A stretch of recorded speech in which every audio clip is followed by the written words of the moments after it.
আল্লাহু আকবার, আল্লাহু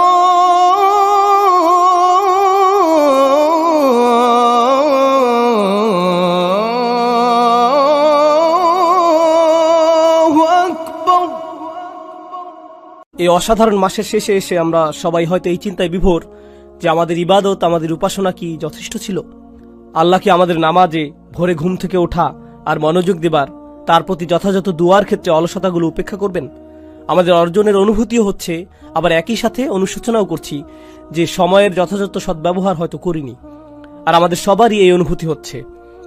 কেউ কারো চাইতে ভালো অবস্থানে নেই আমরা, শুধু আল্লাহই জানেন আমাদের অবস্থা। তাই বাহ্যিক অবস্থা আর এই যে আমি এখানে দাঁড়িয়ে আপনাদের উদ্দেশ্যে কথা বলছি আর আপনারা শ্রোতা হিসেবে আমার কথা শুনছেন, এটা কিন্তু আপনাদের চাইতে আমার অবস্থানকে সম্মানিত বলে প্রমাণ করে না। আমরা সবাই আল্লাহ আজ্জা ওয়াজাল্লাহর সামনে একই স্থানে অবস্থান করছি, আর এটা নিয়ে আমাদের সবারই চিন্তা করা দরকার। কিন্তু একই সাথে আমাদের দিনে এমন অনন্য কিছু আছে যেটা আমি আপনাদেরকে বলতে চাই। এই যে আমরা এই মাসকে বিদায় জানাচ্ছি, এটা আমার মতে খুবই গুরুত্বপূর্ণ। আর সেটা হলো ক্ষমার ব্যাপারে আমাদের ধারণা। এই মাসের বড় অনুপ্রেরণাগুলোর একটি হলো মাসটির প্রতিদিনই চাইলে আমরা আল্লাহর ক্ষমা অর্জন করতে পারি, আমাদের জীবন নতুন করে শুরু করতে পারি। এটাই হলো এই মাসের সবচাইতে বড় অনুপ্রেরণা, বড় উপহার। আর প্রত্যেক মুসলিমের এই বিষয়ে ভালোভাবে জানা দরকার, বিশেষ করে এই শেষ দিনগুলোতে। শেষের এই প্রত্যেকটি দিনই হতে পারে যে আপনার খাতা মুছে ফেলা হচ্ছে, আমার খাতা মুছে ফেলা হচ্ছে। আমরা যত গুনাহ করেছি সবকিছু মুছে ফেলা হচ্ছে, নতুন করে আবার শুরু করতে পারছি। আমরা যেন সদ্যজাত কোনো শিশুর মতো হয়ে গেছি, একদম শিশুর মতো। যদি আমরা এই শেষ কিছু দিনের, বিশেষ করে শেষ কিছু রাতগুলোর সঠিক সদ্ব্যবহার করতে পারি, আমাদের এই দৃষ্টিভঙ্গি হওয়া উচিত। কিন্তু একই সাথে দেখতে হবে যে কোরআনে শাস্তিপ্রাপ্ত প্রচুর মানুষের আলোচনা করা আছে। কোরআন ভর্তি জাহান্নামের বর্ণনা। কোরআনে প্রচুর বর্ণনা আছে দুর্নীতিপরায়ণদের, যাদের আমল কবুল হয় না, তাই না? যাদের আমল বিচার দিবসে কেড়ে নেওয়া হবে। তারা বিচার দিবসে বিস্ময় নিয়ে দাঁড়িয়ে আছে। সূরাতুল হাদিদে বিচার দিবসে অনেক মুসলিমদের কথা বলা আছে যারা আতঙ্কগ্রস্ত। তারা মুমিনদের সাথেই দাঁড়িয়ে আছে, জান্নাতের দিকে এগিয়ে যাচ্ছে।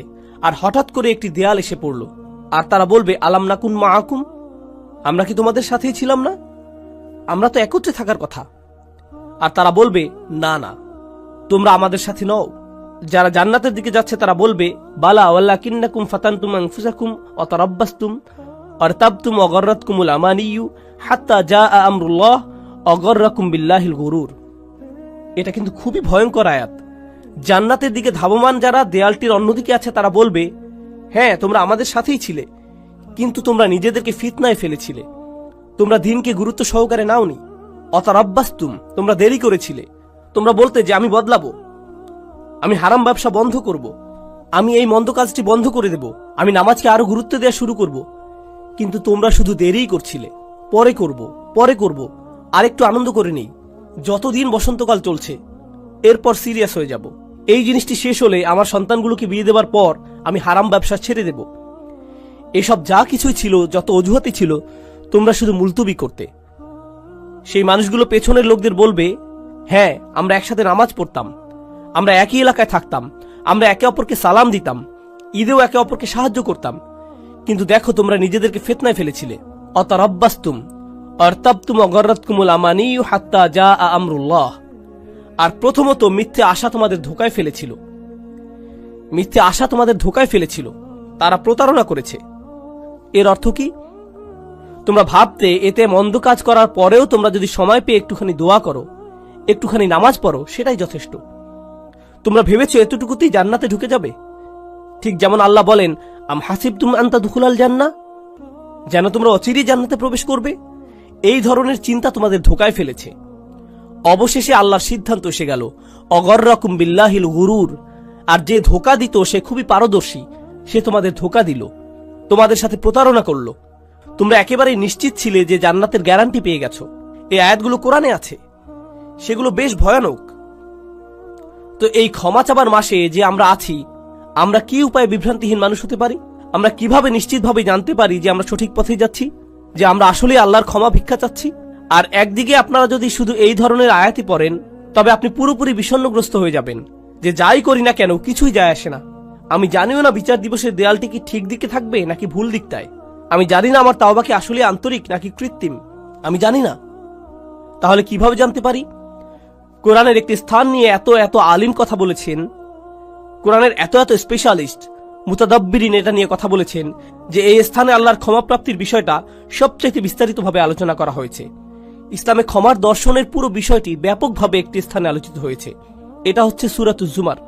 আর আমি এখান থেকে কিছু জিনিস প্রথমে আমার নিজের জন্য, এরপর সবার উদ্দেশ্যে আলোচনা করছি। যেমন এই খুতবার শুরুতেই বলেছি যে আমাদের সবার জন্যই এই আলোচনা। এই আয়াতগুলো সম্পর্কে আমি আপনাদের বলেছি, এর মানে এই নয় যে আমার এগুলোর দরকার নেই, এমন নয় যে আমি জান্নাতের গ্যারান্টি পেয়ে গেছি, আপনারা এখনো পাননি, বরং আমাদের সবার অবস্থা একই। এখানে আল্লাহ তাদের সম্পর্কে বলছেন যারা ইসলাম সম্পর্কে কথা বলে। আল্লাহ বলছেন, ওমান আহসানু কওলাম মিম্মান দাআ ইলাল্লাহ ওয়া আমিলা সলিহান ওয়া ক্বালা ইন্নানি মিনাল মুসলিমিন। আর তার চেয়ে কার কথা উত্তম যে আল্লাহর দিকে মানুষকে আহ্বান জানায় এবং নিজেও সৎ কাজ করে? এর মানে সে নিজেও আমলের ঊর্ধ্বে হতে পারবে না। শুধু কথা বলাই যথেষ্ট না, তার নিজেকেও আমল করতে হবে। ওয়া ক্বালা ইন্নানি মিনাল মুসলিমিন, আর সে স্পষ্টভাবে বলে দেয় আমি মুসলিমদের অন্তর্ভুক্ত। এর দুইটি অর্থ, এক, সে মুসলিম হিসাবে গর্বিত, আর দুই, সে নিজেকে অন্যান্য মুসলিমের চাইতে উত্তম মনে করে না, সে নিজেকে বেশি ভালো মনে করে না। তাই আমরা সবাই একত্রে, সবারই একই অবস্থা। আল্লাহর সামনে অন্তত এই দুনিয়াতে কেউই একজনের চাইতে অন্যজন উত্তম অবস্থায় নেই। আর শুধু আল্লাহই জানেন যে বিচার দিবসে আমাদের অবস্থা কি হবে, আর আল্লাহ এখনো জানেন আমাদের অন্তরের অবস্থা কেমন। যে আয়াতটি দিয়ে আপনাদের বলতে চাচ্ছি এখানে, তা আশা দিয়ে শুরু হয়। এটা গুরুত্বপূর্ণ, কারণ আমাদের দিন আশা দিয়ে শুরু হয়, ভীতি প্রদর্শন দিয়ে নয়। এটা সাবধানবাণী দিয়ে শুরু হয় না। যদিও আমার খুতবা তাই দিয়ে শুরু হয়েছিল, কারণ আপনাদের অনেকেই ছোটবেলা থেকে সবচেয়ে বেশি যেটা শুনে বড় হয়েছিলেন তা হচ্ছে ইসলাম ভয় প্রদর্শন দ্বারা পূর্ণ। আমাদের দিনে অনেক ভয় দেখানো হয়েছে, এটা করলে আল্লাহ তোমাকে ধরবে। বাচ্চাকাল থেকে বাবা মা এটা বলে আসছে, তুমি হারাম কিছু করলে আল্লাহ তোমাকে অনেক শাস্তি দেবেন, এই ধরনের শাস্তি, জাহান্নামে ওই ধরনের শাস্তি, এই শাস্তি। এগুলো কোত্থেকে শুরু হয়? কুল, নবীজিকে বলতে বলা হচ্ছে কুল, ওদেরকে বলে দিন। এই কুলটি গুরুত্বপূর্ণ, কারণ মুসলিমদের জন্য তখন আশার বাণী তাদের রাসূলের মুখ থেকেই শোনা জরুরি ছিল সাল্লাল্লাহু আলাইহি সাল্লাম। আর এই সুন্নতের ধারাবাহিকতা রক্ষায় আমরা এই আশা কিন্তু শুধু কিতাব থেকেই পাই না, বরং যারা রাসূল সাল্লাল্লাহু আলাইহি সাল্লামের উত্তরাধিকার বহন করেন তাদের কাছ থেকেও আশা পাই। এই লিগ্যাসি বহনকারী হিসাবে আপনি আমি, আমাদের উচিত ছিল অন্যদের আশার বাণী শোনানো। এই কুল শব্দের মধ্যেই, এই কুল শব্দটির মধ্যেই এই বিষয়টা সন্নিহিত। কুল ইয়া ইবাদিয়াল্লাযীনা আসরাফু আলা আনফুসিহিম, তাদেরকে বলে দিন আমার বান্দারা, আমার দাস, আমার বান্দা যারা নিজেদের বিরুদ্ধে চলে গিয়েছ। আরবিতে ইসরাফ মানে সীমা অতিক্রম করা, উচিতের বাইরে চলে যাওয়া।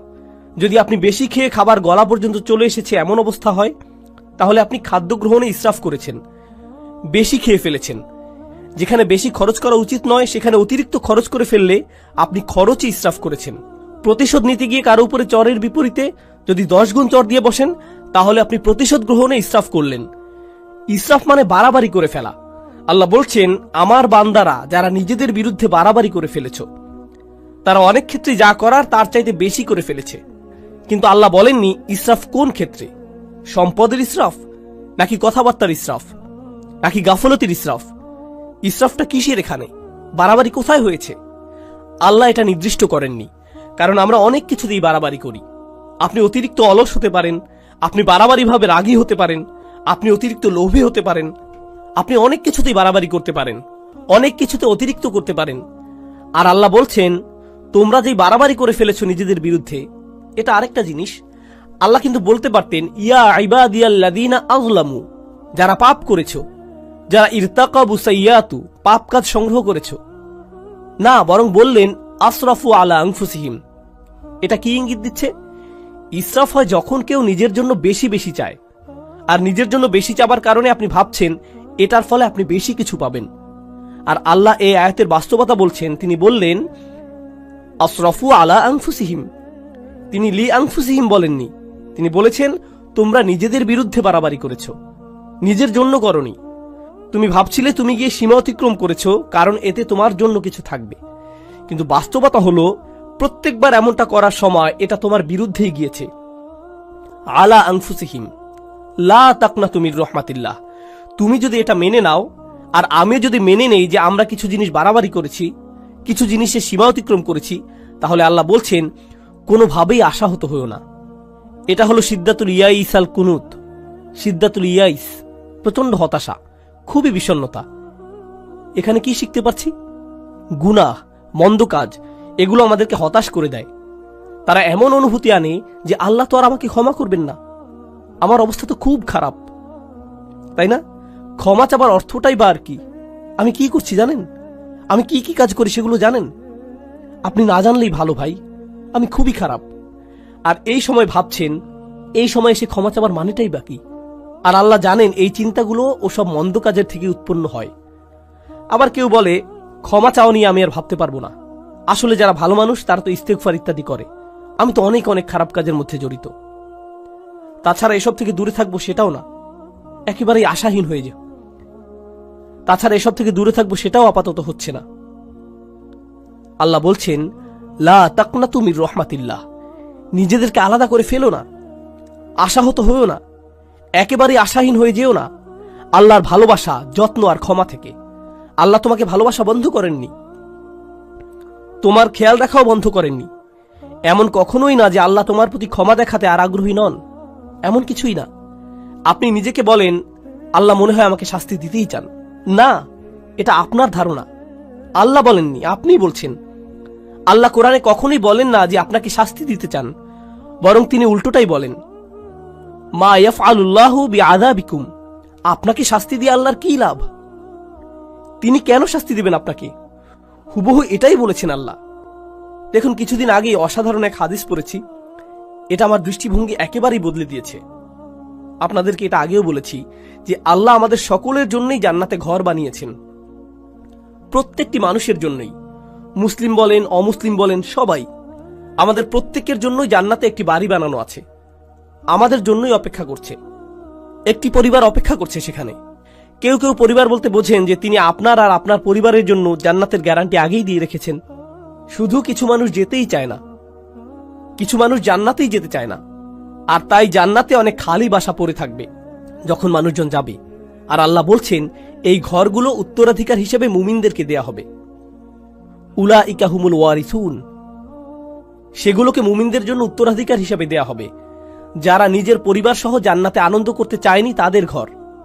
আল্লাহ কোরআনে বলছেন আল্লাযীনা খাসিরু আনফুসাহুম ওয়া আহলিহিম ইয়াওমাল কিয়ামাহ, যারা নিজেদের আর নিজেদের পরিবারকেও হারিয়ে ফেলেছে বিচার দিবসে। নিজের পরিবারকে কিভাবে বিচার দিবসে হারিয়ে ফেলে? কারণ পরিবার তো অপেক্ষাই করছিল, পরিবার তো জান্নাতেই ছিল, সুন্দর এক জীবন তো ছিল ওখানে। তাই আল্লাহ আযজা ওয়া জাল্লা এই আয়াতে বলছেন ইন্নাল্লাহা ইয়াগফিরুয যুনুবা জামিআ। দয়া করে খোলা কানে এই আয়াতগুলো শুনুন। রমজানের আর যে কয়দিন বাকি আছে সেগুলোর সুযোগ নিন, নিজেদের জন্য আর আপনার পরিবারের জন্য হলেও। ইন্নাল্লাহা ইয়াগফিরুয যুনুবা জামিআ, আল্লাহ ক্ষমা করে দিবেন সমস্ত গুনাহ, সব একত্রেই। আর এটা কোরআনের একটা মিরাকল। কোরআনের সবচেয়ে বড় উপহারগুলোর একটি এই যে আল্লাহ বলেছেন জুনুব, তিনি সাইয়্যাত বলেননি। কারণ আরবিতে সাইয়্যাত হলো গুনাহ, আর জুনুব তার চাইতে ছোট। আর আল্লাহ বলছেন তিনি ছোটগুলোকেও ঢেকে রাখবেন। আসলে ছোটগুলোর নাকচ করা বড়গুলোকেও অন্তর্ভুক্ত করে ফেলে। যেমন আল্লাহ যদি বলেন আমি তোমার বড় গুনাহগুলো মাফ করে দেব, এর মানে তিনি ছোট গুনাহগুলো হয়তো বাদ দেবেন। তিনি বলছেন আমি তোমার ক্ষুদ্রতম গুনাহটিকেও ক্ষমা করব, তোমার আমলনামা এতই পরিষ্কার করে দেব যে তাতে একটু দাগ থাকবে না, সবকিছু চলে যাবে জামিআন, সবকিছু একত্রেই। ইন্নাহু হুয়াল গফুরুর রহিম, কোনো সন্দেহ নেই তিনিই একমাত্র যিনি প্রচন্ডভাবে ক্ষমাশীল, প্রচন্ড ক্ষমাশীল তিনি। আর তিনি সর্বক্ষণই প্রেমময়ী, সর্বক্ষণই করুণাময়, সর্বক্ষণই যত্নশীল। এটাই ক্ষমার ব্যাপারে প্রথম বার্তা দেবার কথা ছিল। আল্লাহ সবকিছু মাফ করে দিতে প্রস্তুত, আল্লাহ আপনার সবকিছু একেবারে নতুন করে শুরু করতে প্রস্তুত। তবে সেটাই কিন্তু একমাত্র নয়। কেউ এই আয়াত পড়ে ভাবলো এটাই আয়াতটির বার্তা। না না না না, দেখুন আমের বা নির্দেশ কিন্তু এখনো চলছে। তাই পরে আয়াতটি পড়ার পদ্ধতি হলো উল ইয়া ইবাদিয়াল্লাযীনা আসরাফু আলা আনফুসিহিম আনিবু ইলা রাব্বিকুম। এটা ঠিক এমনই, এভাবেই বোঝানো হচ্ছে। এর মানে হলো আমার বান্দারা, এখন যেহেতু জানো যে আমি সবকিছুই ক্ষমা করে দেব, আমার কাছে ফিরে আসো, নিজের মালিকের কাছে ফিরে আসো। এই বার্তার পরের অংশে এটাই, ক্ষমার আলোচনা ওখানেই শেষ হয়নি। তার কাছে ফিরে আসুন। তিনি বলছেন, আমি ক্ষমা করতে প্রস্তুত, কিন্তু আমার ক্ষমা বিনামূল্যে নয়। এটা অর্জন করতে তোমাকে কিছু একটা করতে হবে। আমার কাছে ফিরে আসো। আনিবু ইলা রব্বিকুম, নিজের অন্তর তোমার রবের দিকে ফিরিয়ে দাও। আমার কাছে ফিরে আসো। আনিবু ইলা রব্বিকুম, নিজের অন্তর তোমার রবের দিকে ফিরিয়ে দাও। দেখুন, আরবিতে তওবা আক্ষরিকভাবেও হতে পারে। আল্লাহর দিকে অন্তর ফিরে আসা তওবা হয়, আবার শারীরিকভাবে ফিরে আসাকেও তওবা বলা যেতে পারে। ইনাবা শুধু অন্তরের জন্য। আরবিতে ইনাবা ব্যবহৃত হয় যখন অন্তর আল্লাহর দিকে ফিরে আসে। তাই আল্লাহ বলছেন, তোমার অন্তর কোথায়? কি নিয়ে ব্যস্ত তুমি? কি নিয়ে বিভ্রান্ত তুমি? তোমার মালিকের কাছে ফিরে যাও। তিনি ক্ষমা করতে প্রস্তুত। ওয়াসলিমুলাহু, এরপর তিনি বলছেন, যেহেতু তোমার অন্তর আমাকে দিয়েছ, এখন তোমার সত্তাকেও আমার প্রতি সমর্পণ করো। ইসলামে থাকো, নিজেকে সমর্পণ করো, মান্য করতে প্রস্তুত হও। ওয়া আসলিমুলাহু মিন ক্বাবলু আন ইয়াতিয়াকুমুল আযাব সুম্মা লা তুনসারুন, শাস্তি আসার পূর্বেই এরপর আর সাহায্য প্রাপ্ত হবে না। এখন আল্লাহ শাস্তির কথা বলেছেন। এমন না যে আয়াতে শাস্তির কথা নেই, আছে, কিন্তু শুরু হয়েছে কি দিয়ে? শুরু হয়েছে উৎসাহ দিয়ে, যে দেখো আমি সব ক্ষমা করতে প্রস্তুত, কোনো শাস্তিই তোমাকে দেয়া হবে না। তুমি যদি চাও তবে আমার কাছে ফিরে আসো, নিজেকে আমার কাছে সমর্পণ করে দেয়া উচিত তোমার। আর তাড়াতাড়ি করো এটা। এমন ভেবো না যে অনেক সময় হাতে আছে। এমন লোকদের অন্তর্ভুক্ত হইও না বিচার দিবসে যাদেরকে বলা হবে তারা বাস্তুম, ভেবেছিলে তোমাদের হাতে অনেক সময় যে দেরি করলেও হবে, তাই না? এটা যেন ফি মাআনাতা আখারতুম, তুমি বিলম্ব করেছিলে, অনেক সময় আছে আরো, থাকুক, বাদ দাও। এই ধরনের কথাবার্তা, এমন ধরনের লোক হবে না। আল্লাহ বলছেন শুরু করে দাও। মিন কবলি, এই মিনকে বলে মিনাত তাজিল, শাস্তি আসার ঠিক আগে আগে। আমি বলছি শাস্তি হতে কিন্তু দেরি নেই, কাছেই। বিচার দিবসের কথা বললে অনেকে মনে করেন বিচার দিবস অনেক দেরি, তাই না? ইন্নাহুম ইয়ারাউনাহুম বাঈদা, তারা মনে করে ওটা হতে অনেক দেরি। অনারাহু করিবা, আল্লাহ বলছেন আমরা দেখেছি যে এটা শীঘ্রই। কিন্তু আমাদের প্রত্যেকে আমরা কখন যাব? আমরা কি ঈদের দিন আদৌ দেখতে পাবো? কে জানে? কে জানে আমরা কবে যাব? কে জানে মৃত্যুর ফেরেশতার কাছে আল্লাহ কি লিখে দিয়েছেন? আমরা পার্কিং লট পর্যন্তও কি যেতে পারবো? কে জানে? আমরা কেউ জানি না। আর আমাদের মৃত্যু হলেই মান মাতা ফাকাদ কামা কিয়ামাহু, যে চলে যায়, যেই মারা যায় তার কিয়ামত শুরু হয়ে যায়। আপনার কিয়ামতের জন্য ইয়ামুল কিয়ামা, পুনরুত্থান দিবসের জন্য অপেক্ষা করতে হবে না। এক সেকেন্ডেরই ব্যাপার এটা। আর ফেরেশতা যখন চলে আসবেন তিনি বলবেন না, ও সরি, আপনার 5টা একটা মিটিং আছে না, তাহলে পরে আসছি। এমনটা কিন্তু হবে না। যখন যাবার সময় চলে আসবে যেতেই হবে, কোনো দেরি হবে না। তাই আল্লাহ বলছেন আর দেরি করো না, নিজের অন্তরকে আমার দিকে ফিরিয়ে আনতে আর সমর্পণ করতে বিলম্ব করো না। ওয়া আনিবু ইলা রাব্বিকুম ওয়া আসলিমু লাহু। তাছাড়া আমাদের দিনের সৌন্দর্যটা দেখুন। কেউ যদি খুতবাতে বসে বসে সিদ্ধান্ত নেয় যে সে আল্লাহর দিকে ফিরে আসবে, সে এখনো কিন্তু কিছুই করেনি। সে কিন্তু এখনো তার জীবনধারা সম্পর্কিত কিছুই বদলায়নি। সে এখনো তার আয়ের উৎস নিয়েও কিছু করেনি, কিংবা তার আচরণেও পরিবর্তন আসেনি। সে শুধু অন্তরে নিয়ত করেছে যে সে ভিন্ন মানুষ হয়ে যাবে।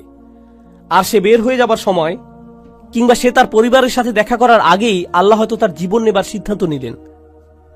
সে ক্ষমা পেয়ে যাবে। সে তো পরিষ্কার, সে আল্লাহর দিকে ফিরে এসেছিল, এটাই যথেষ্ট। সুবহানাল্লাহ। আমি একজন লোককে চিনতাম নিউ ইয়র্কের এক মসজিদে, বেশ বড় মসজিদ, ম্যানহাটনের 96 স্ট্রিট, সেখানকার সবচেয়ে বড় মসজিদ। আর এটার সামনেই বিশাল বড় একটা অ্যাপার্টমেন্ট কমপ্লেক্স। সেখানে এক হিন্দু লোক বাস করত। মসজিদটাও সেখানে যুগ যুগ যাবৎ ছিল। সে প্রতিদিন সেই দিক দিয়ে যেত আর শুনত, কারণ তারা মাইকে আজান দিত। তো তিনি আজান শুনতেন, সবসময় সেটা শুনতে পেতেন। 96 বছর বয়স। মসজিদে এসে বললেন, আমি মুসলিম হতে প্রস্তুত। 96 বছর বয়স। শাহাদা পাঠ করলেন। 2 দিন পর মারা গেলেন। 96 বছরের শিরক, 96 বছরের গাফলা। এরপর তিনি আল্লাহর কাছে ফিরে এলেন, সেটাই যথেষ্ট হয়ে গেল। সব পাপ মুছে ফেলা হলো, সকল মন্দ কাজকে ভালো কাজে পরিণত করে ফেলা হলো তার জন্য। ইন্না লিল্লাহি ওয়া ইন্না ইলাইহি রাজিউন। এটাই আল্লাহর দয়া। কারো প্রতি এটাই আল্লাহর ভালোবাসা, যে চলে যাবার পূর্বেই আল্লাহ তাদের ফিরে আসতে দেন। ওয়া আনিবু ইলা রাব্বিকুম। এটা শুধু অমুসলিমদের প্রতি আহ্বান নয়, আমাদের জন্য। আমাদেরও আল্লাহর কাছে ফিরতে হবে। এমন মনে করবেন না যে আমি শুধু খুব আধুনিকতাবাদী লিবারেলদের উদ্দেশ্যে কথাগুলো বলছি। এখানকার ধার্মিকদের উদ্দেশ্যে বলছি না, হিজাব সহ বোন কিংবা দাড়িওয়ালা সেই ভাইটির উদ্দেশ্যে না, না না না, সবার উদ্দেশ্যেই বলছি। আল্লাহ কিন্তু বিচার দিবসে আমাদের চেহারা দেখবেন না, আল্লাহ দেখবেন আমাদের অন্তরে কি আছে। আমাদের দেখতে কিছু করতে বেশি ধার্মিক ধার্মিক মনে হয়, তার মানে এই নয় যে আমরা অন্যের চাইতে ভালো অবস্থানে আছি। এটা শুধু আল্লাহই ভালো জানেন। ওয়া আসলিমু লাহু মিন ক্বাবলু আন ইয়াতিয়াকুমুল আযাব সুম্মা লা তুনসারুন। অত্তাবিউ, আদেশ এখনো চলছে। তোমাদের মধ্যে যারা পাপী, অত্তাবিউ আহসানা মা উনজিলা ইলাইকুম মির রাব্বিকুম। কি যে সুন্দর! আল্লাহ বলছেন, তোমাদের যা দেয়া হয়েছে তার সর্বোত্তমটি অনুসরণ করো, তোমাদের প্রতি নাজিলকৃতর মধ্যে সর্বোত্তমটি। এর অর্থ কি হয়? এর অর্থ হলো কোরআন। এর আগেই ওহী নাজিল হয়েছিল, কিন্তু মানুষের প্রতি নাজিলকৃত সর্বোত্তমটি হলো আল্লাহর এই কিতাব। আর কোনো কিছুই এর চাইতে উত্তম নয়। তোমরা কেন এর অনুসরণ করছো না? আল্লাহ এই আয়াতে আমাদের বলছেন, যারা তার দিকে ফিরে আসতে চায়, তার দিকে ফিরে আসার রাস্তাটি হলো তার কিতাবের অনুসরণ করা। আর না বুঝে কোনো মানচিত্র তো আপনি অনুসরণ করতে পারবেন না। আপনি দিক না চিনলে মানচিত্র কিভাবে অনুসরণ করবেন? আপনার আমার এই কিতাবের সাথে সরাসরি সম্পর্ক করা দরকার। যদি আপনি এই কিতাবটিকে উপেক্ষা করে চলছেন, তবে এই আয়াত আপনার জন্য। আপনি আমি যদি ক্ষমা চাই, তবে এই কোরআনের সাথে সরাসরি সম্পর্ক করতে হবে।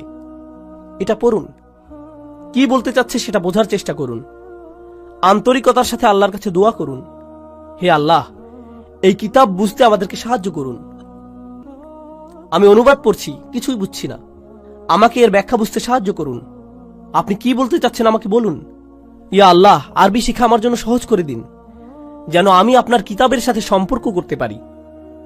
আল্লাহ আপনার জন্য সহজ করে দিবেন। তিনি করবেন না এমন হবে না। সমস্ত মানব জাতির প্রতি এটা খোলা দাওয়াত। তিনি বলেছেন তিনি সহজ করে দিবেন। আমি তো এটা আপনার জন্য সহজ করে দিতে পারবো না, আল্লাহ পারবেন। ওয়ালাকাদ ইয়াসসারনাল কুরআনা লিযিকরি। তিনি বলছেন আমরা তো কোরআন সহজ করে দিয়েছি। তিনি বলেননি লিল আরব। তিনি শুধু আরবদের জন্য সহজ করে দেননি, বরং পুরো মানব জাতির জন্য সহজ করেছেন। এটাই তার ওয়াদা। তাই তাকে কিছু আন্তরিকতা দেখান, নিজের পক্ষ থেকে কিছু প্রেরণা দেখান যে আপনি প্রস্তুত, যে আমিও ফিরে যেতে চাই। আপনি দেখতে পাবেন দরজা তার থেকেই খুলে আসছে। অত্তাবিউ আহসানা মা উনজিলা ইলাইক মির রাব্বিকুম। যা পাঠানো হয়েছে তার সর্বোত্তম অনুসরণ করো। অর্থাৎ এই কিতাবের চাইতে উত্তম বার্তা, উত্তম উপদেশ তো কখনোই তোমরা পেতে পারতে না।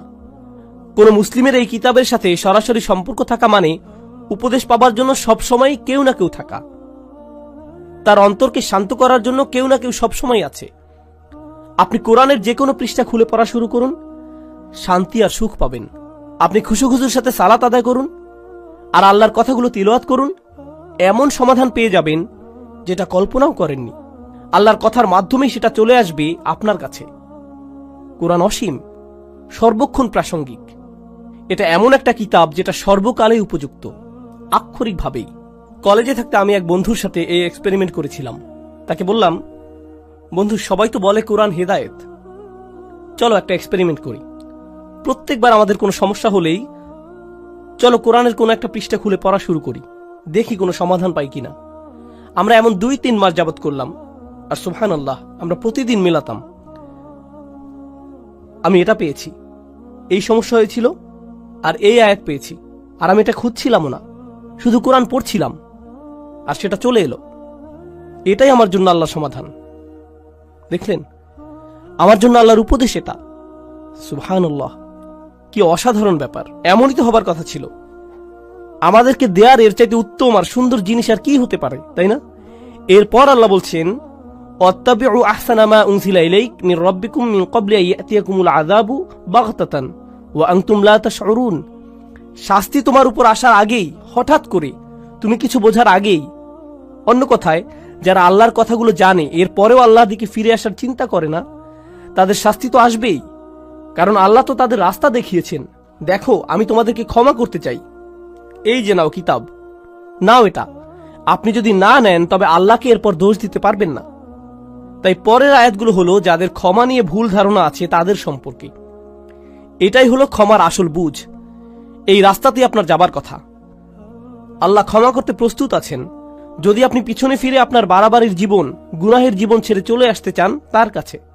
আর যদি ওহির মধ্যে সর্বোত্তম ওহির অনুসরণ করতে চান, যদি তা করতে চান, তাহলে ক্ষমার দরজা খোলা আছে। তবে আপনি আশায় পরিপূর্ণ থাকবার কথা।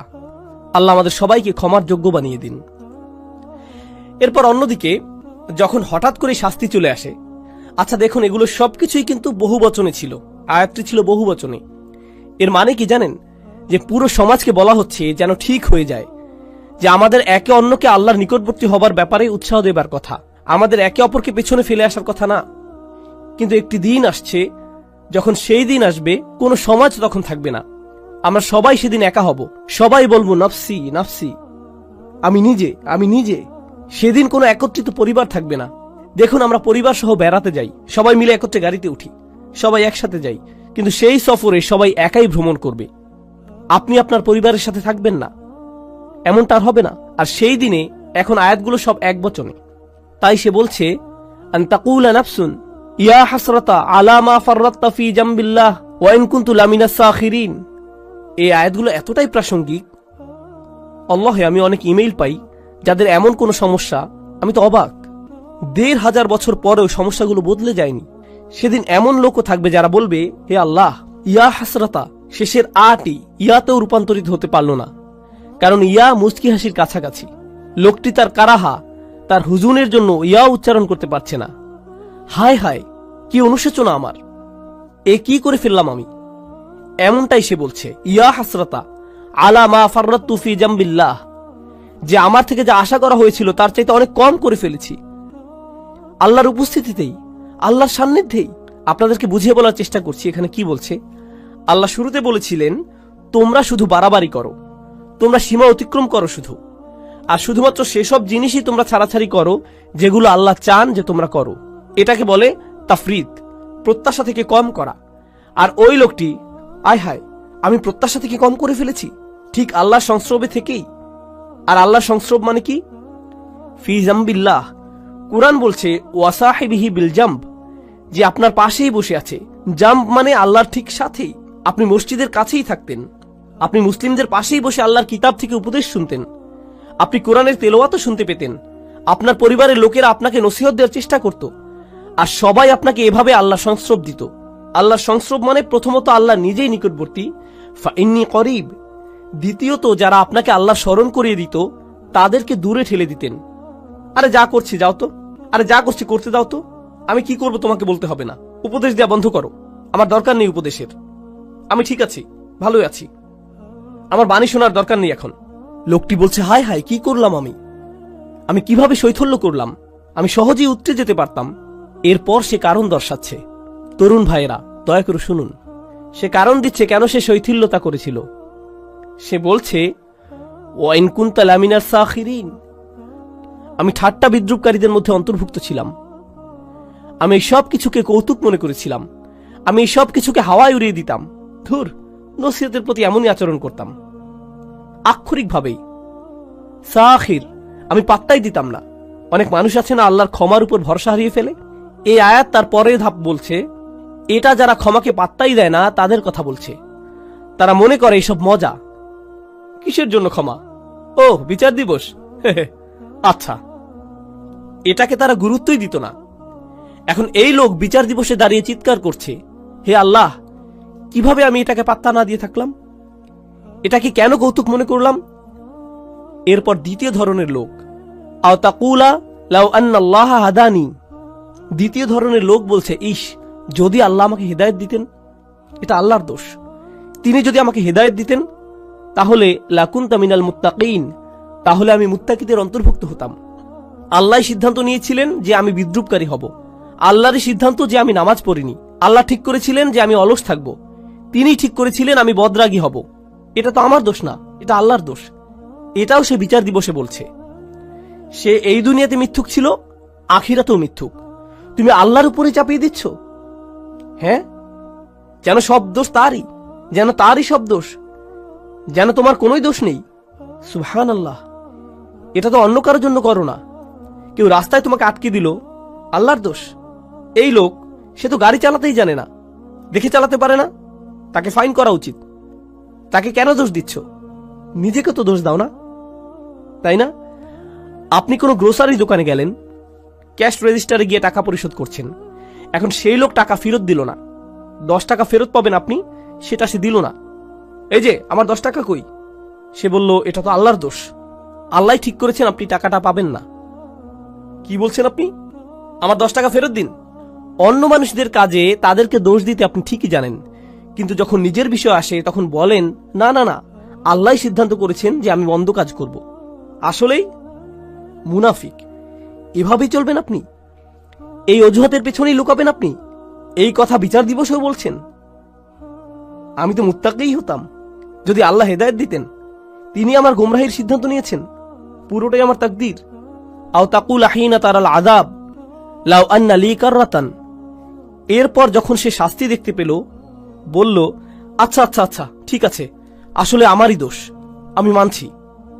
যখন সে শাস্তি দেখতে পেল, আমাকে আরেকটি সুযোগ দিন। লাউ আন্না লি কাররাতান, যদি আমি আরেকটি সুযোগ পাই, ফা আকুনা মিনাল মুহসিনিন, আমি তবে শুধু মুসলিম না, শুধু মুমিন না, আমি মুহসিনিনদের অন্তর্ভুক্ত হয়ে যাব। মুহসিনের সংজ্ঞা কি? আল্লাহর ইবাদত করা যেন তাকে দেখতে পাচ্ছেন। এখন আল্লাহ শাস্তি দেখার পর সে বলছে, আমি আল্লাহর ইবাদত করব যেন শাস্তি দেখতে পাচ্ছি, আমার ইহসান থাকবে, আমি প্রস্তুত। ইয়া আল্লাহ, আমাকে একবার ফেরত পাঠান, আমি খুব ভালো হয়ে যাব, আমি বদলাতে একদম রাজি আছি, শুধু একটা সুযোগ দিন, আপনি তো আর রহমান, আমাকে তো সুযোগ দিবেন।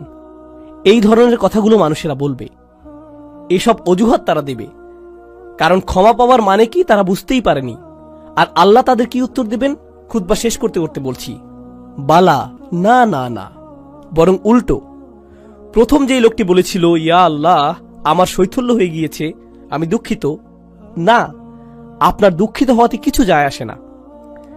দ্বিতীয় লোকটি যে বলল, যদি আল্লাহ আমাকে হেদায়েত দিতেন তবে আমি ঠিক থাকতাম, আল্লাহ বলছেন এই যুক্তি এখানে চলবে না। বালা, ইয়া আল্লাহ, আমাকে আরেকটি সুযোগ দিন, এবার ঠিকই ভালো হয়ে যাব, সত্যি বলছি, এবার সবকিছু ঠিকঠাক মতো করব, খুবই গুরুত্ব সহকারে করব, আর ঠাট্টার পাত্র বানাবো না এবার। আল্লাহ বলছেন, না, সেই সময় শেষ। আমি তোমাকে বার্তা পাঠিয়েছিলাম যে আমি সব মাফ করে দিব, কিন্তু তুমি পাত্তা দাওনি, তুমি ছুঁড়ে ফেলেছিলে, সেই আমন্ত্রণে থুতু দিয়েছিলে, তুমি এটাকে কৌতুক ভেবেছিলে, সেটা তোমার দোষ, সব তোমার দোষ। আল্লাহ বলছেন, বালা, কদ জাআতকুম আয়াতি, আমার আয়াত এসেছিল তোমার কাছে, আর এটা এক বচনে। এর মানে কি জানেন? ওহী রাসূলুল্লাহ সাল্লাল্লাহু আলাইহি সাল্লামের কাছে এসেছিল, কোরআন তার কাছে এসেছিল, আর তার মাধ্যমে আপনাদের সবার কাছে আলাদা আলাদা করে। আল্লাহ বলছেন, জাআতকা আয়াতি, জাআতকা আয়াতি, আমার আয়াত তোমার কাছে এসেছিল, আর তোমার কাছে, আর তোমার কাছে। আর এটা আতাতকা আয়াতিও নয়, বলছে জাআতকা আয়াতি। যা মানে অনেক দূর থেকে আসা। আমি সপ্ত আসমান থেকে কোরআন পাঠিয়েছিলাম, অগণিত ফেরেশতা সহ পাঠিয়েছিলাম আল্লাহর শেষ রসুল সাল্লাল্লাহু আলাইহি সাল্লামের কাছে। তিনি রক্তাক্ত হয়েছিলেন যেন তুমি একদিন কোরআন পড়তে পারো, আমরা যেন কোরআন তেলাওয়াত করতে পারি। এজন্য মানুষ জীবন দিয়েছে, মানুষ জীবন বিকিয়ে দিয়েছে, যেন একদিন মানুষ লা ইলাহা ইল্লাল্লাহ বলতে পারে, যেন একদিন কিতাবটি খুলে ফাতিহা পড়তে পারি। সেই আয়াত তোমার কাছে এসেছিল, ফাকাযযাবতা বিহি, আর তুমি ভেবেছিলে এই সবকিছু মিথ্যে, সেগুলো উপেক্ষা করেছ। অস্তাকবারতা, তুমি অহংকারপূর্ণ ছিলে, আমার বাণীর প্রতি আর আমার কিতাবের প্রতি অহংকার করেছিলে। এত দূর থেকে আসা বার্তাকে উপেক্ষা করার সাহস করেছ তুমি, এটাই তুমি ছিলে না? ওয়া কুনতা মিনাল কাফিরিন, তুমি তো সবসময় কাফির ছিলে। চাইলে এখন আল্লাহর কাছে এসে সারাদিন ধরে কাঁদতে পারো। এটাই হলো ক্ষমার প্রকৃত বুঝ। আল্লাহর আয়াত আমাদের সবার কাছে এসেছে। এই মাসে আমরা ওহী আগমন উদযাপন করি। এই মাসে আমরা বলতে পারি, ইয়া আল্লাহ, আপনার আয়াত এসেছে আমার কাছে, আমাদের সবার কাছে আপনার আয়াত এসেছে, আর আমরা এগুলোর প্রতি অহংকারী হব না, আমরা এগুলো উপেক্ষা করব না, আমরা গুরুত্ব সহকারে নেব সেগুলো। কোরআনের সাথে আপনার সম্পর্ক এই মাসেই ঠিক করুন, যেন মাস শেষ হবার পরেও সেটা চালিয়ে যেতে পারেন। সেসব মানুষদের অন্তর্ভুক্ত হন। দোয়া করি যেন আমি তাদের মধ্যে হতে পারি যেন আপনারা তাদের মধ্যে হতে পারেন, যেন আল্লাহ আমাদের জন্য কোরআনের সান্নিধ্যে যাওয়াটা সহজ করে দেন। যত দিন যায় আরো কাছে যেন যেতে পারি, অলসতা যেন আমাদের কখনো ছুতে না পারে। এই উপহার, এই ভালোবাসা কোরআনের প্রতি যা আল্লাহ আমাদেরকে দিয়েছেন, সেটা যেন আমরা সবার কাছে ছড়িয়ে দিতে পারি, সেই দোয়া করছি।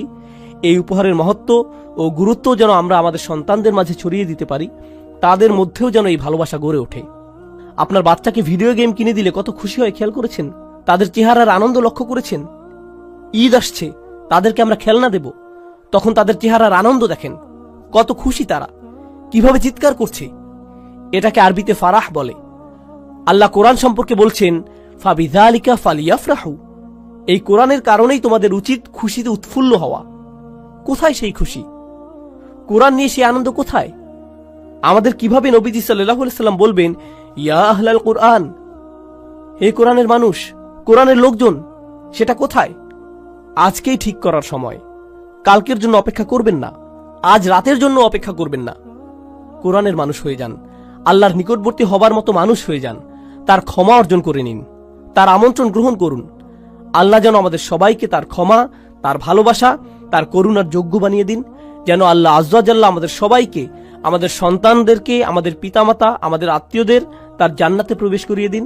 আল্লাহ আয্যা ওয়া জাল্লা যেন সকল মুসলিমদের সকল ভুল মাফ করে দেন।